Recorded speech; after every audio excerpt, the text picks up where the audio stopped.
Hey guys, and welcome back to my YouTube channel. My name is Letitia. I'm an entrepreneur, stocks and crypto investor. If you're new to my channel, hi, hello, and welcome. It's wonderful to have you guys here. Being that you're watching my channel, you're going to be able to learn a lot of educational stuff, and I may be able to refresh your memory as well. Today's topic that we're going to be talking about is finding a problem you can solve.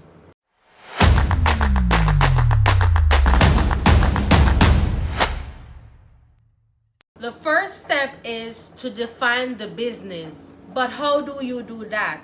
In order for you to be able to do that, you're gonna have to be observant in finding a want or a need.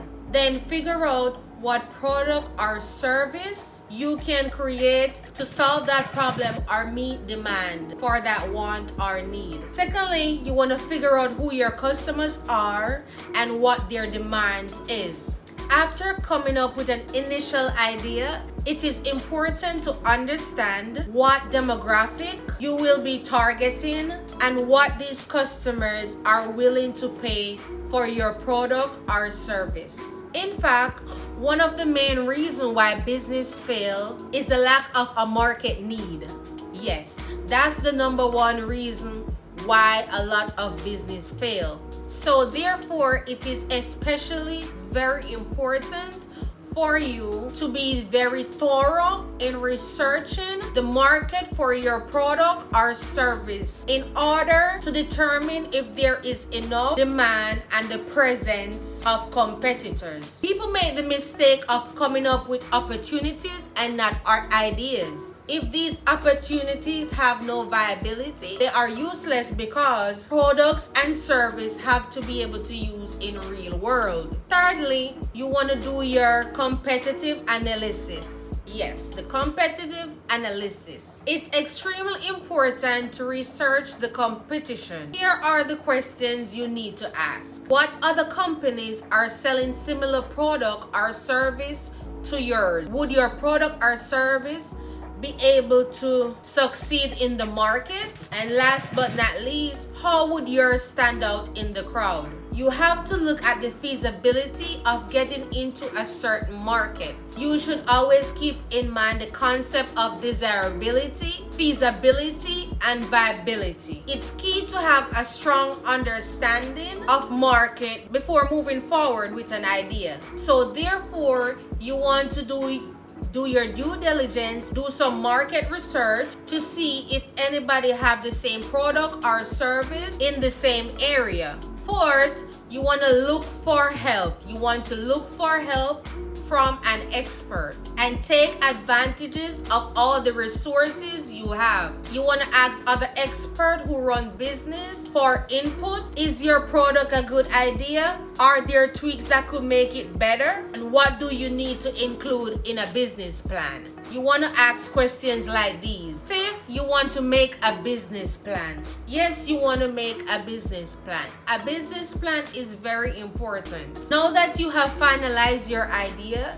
it is important now to determine how much money you will need, how much time it will take to launch, where will you run the business from. For example, if you're selling a product, you need place to store them. How are you getting them to customers? The delivery, the shipping, what will be your main advertising strategies? The pattern of building a company can be learned, and there are best practices to execute those steps. It's important to learn from past strategies and understanding the common steps taken. Just as it is difficult to become a doctor or a lawyer because you have to learn so much that came before you and practice it, entrepreneurship is the same way. You have to have those disciplines to learn those things as well. One of the biggest mistakes people make, they do not fully understand how difficult the process is and fail to take in account the amount of sacrifice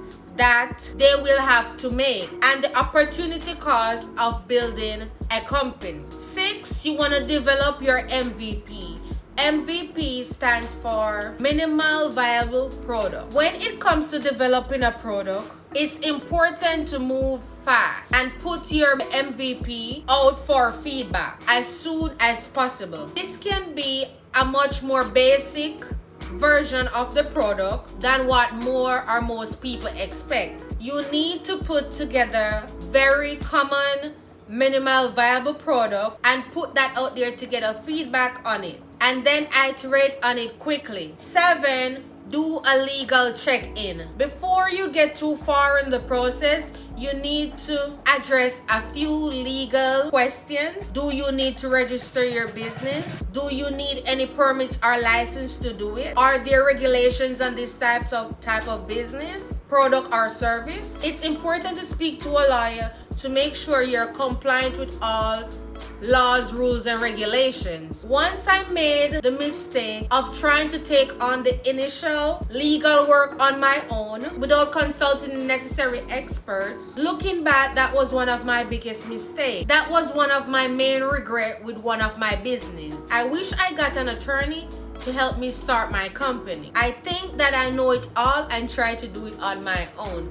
But that's typically me, always trying to do things on my own. That ended up biting me in the butt. I encourage you today to always have a lawyer. Look over your necessary paperwork, especially if you are starting that business with someone else and you're both doing it together. 8, you have to know the financial risk.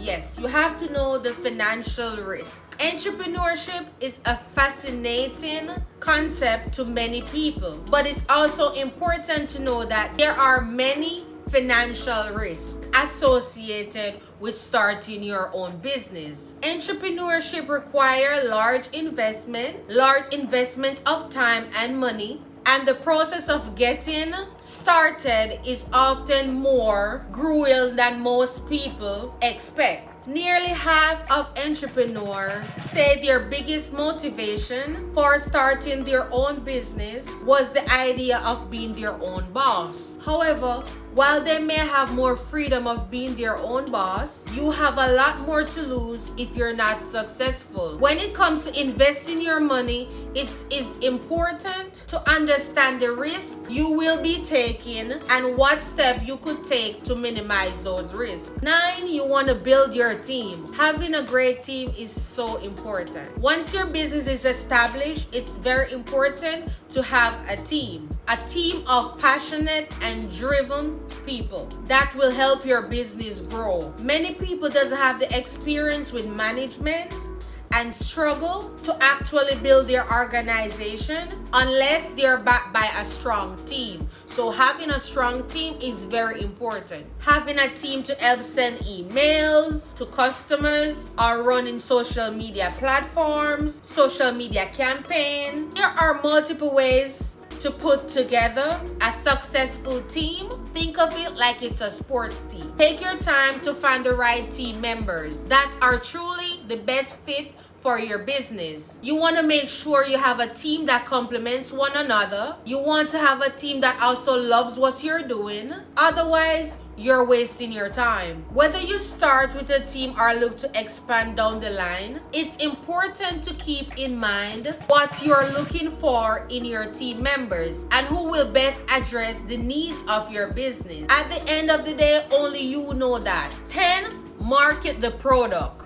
Yes, 10, market the product. Now it's time to test to see how the audience react to your product. By testing out preliminary marketing strategies such as turning to social media, some business may find that social media does not build the amount of traction you were expecting. Utilize Instagram and Facebook can give you a lot of views, but not a lot of conversations. The trick is to choose a social media platform that aligns with the goals of your business so that you can target certain demographic of consumers that will resonate with your product or service. There are different ways to go about it, and an interesting thing to think about is the different platform to go about it. If you know how to use those to your best advantage, it really doesn't matter whether you are a B2B company or a B2C company. Social media can be your friend. It can be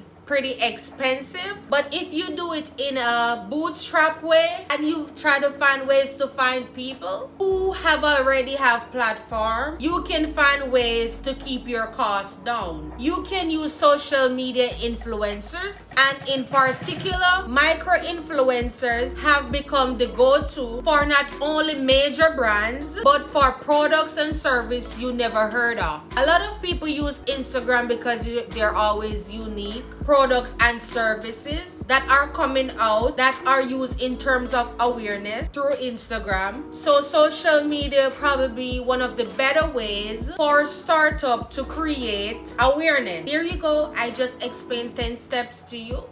I hope all this information is very useful for you. If you do enjoy my content and love my video, please comment in the comment section, like, subscribe, and stay tuned for my next one. And thank you guys so much for watching. Bye.